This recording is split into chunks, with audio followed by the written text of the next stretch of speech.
Yo, welcome back to another daily January. Today is day 4. I have a coffee thing that I want to unbox.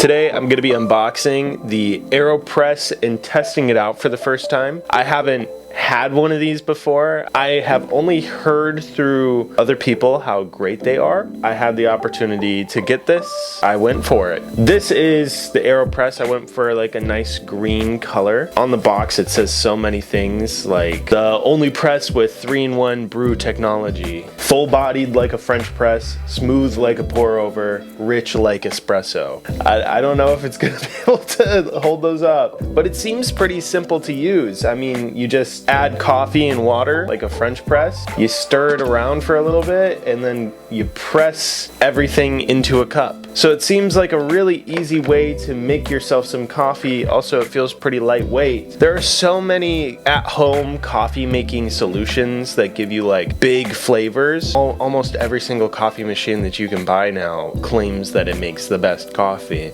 even if it definitely doesn't. I really like the box. I think that it's really cool how it's like a hexagon.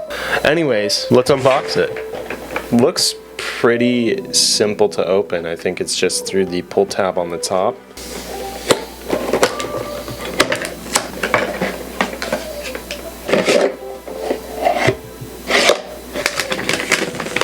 So it comes with like an instruction about how to do different types of drinks. So you got American, espresso style latte, and cold brew. Everything is ground to medium fine. I can do that. This color is awesome. Oh, that is one strong suction cup right there. So this is all the AeroPress is. It's one tube that goes on top of a cup, and then you got a second tube that goes on top, and then you press on through.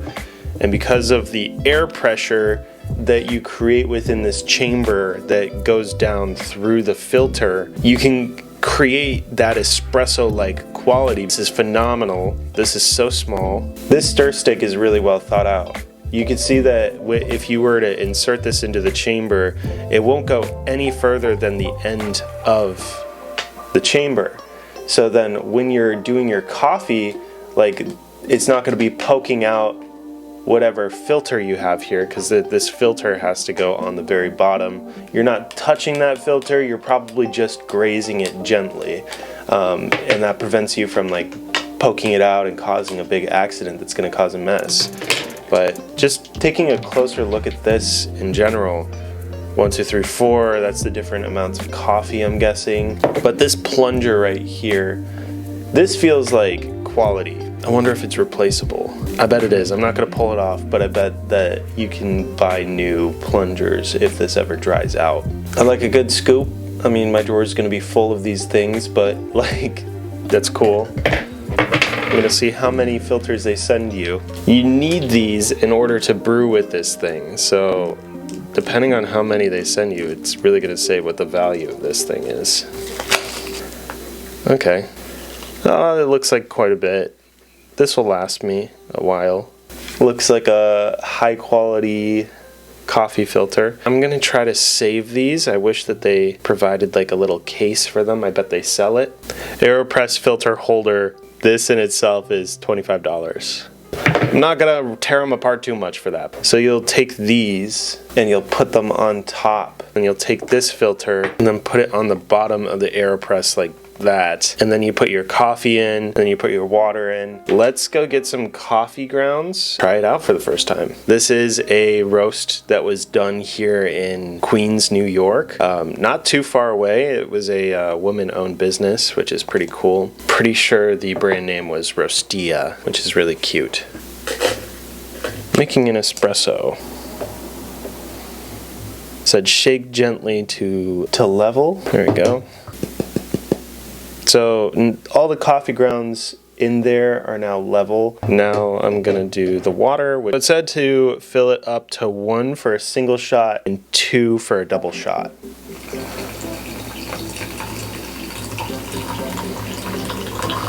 Then says to stir it a little bit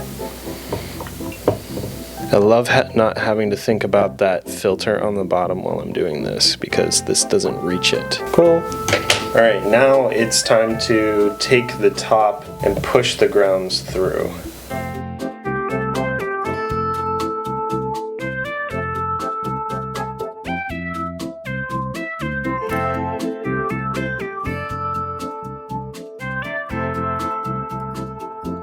Just like that. Okay, and cleanup is supposed to be pretty easy with this thing. You'll just unscrew that top filter and push the plunger through until the puck of coffee comes out, which is pretty simple. I think that's pretty sweet. So now that we're done with the AeroPress, now it's time to try the espresso. There was a good layer of crema. I think it looks good. It smells really good.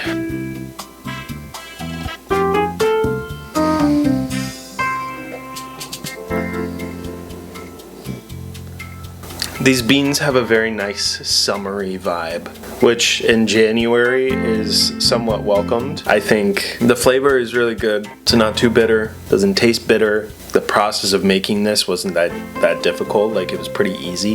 That is a very full-bodied flavor of these beans. Like I really feel like I'm getting a chance to taste it all. And this espresso doesn't look watery at all. Like it looks like a very dense shot of espresso, which is really nice. I think if you have an AeroPress like this, you don't need much more in your kitchen. This is pretty small. It can fit up with all the cups. This color, this green color, I really love it. This is a very full-bodied coffee experience. If you want to taste your coffee and enjoy it, I guess an AeroPress would be a really cool way to do this. That's going to be it. Thank you so much for watching. If you enjoyed this video, leave a like on it because that lets me know that you enjoyed this type of content. Comment down below if you have an AeroPress, and if you do, what are your thoughts on it? And if you don't have an AeroPress, why are you looking at an AeroPress? I'm actually kind of curious about that. If you have any questions about it, please let me know as well, just so then when I make the final review, I can answer those. That's going to be it. Thank you so much for watching. I'll see you in the next video.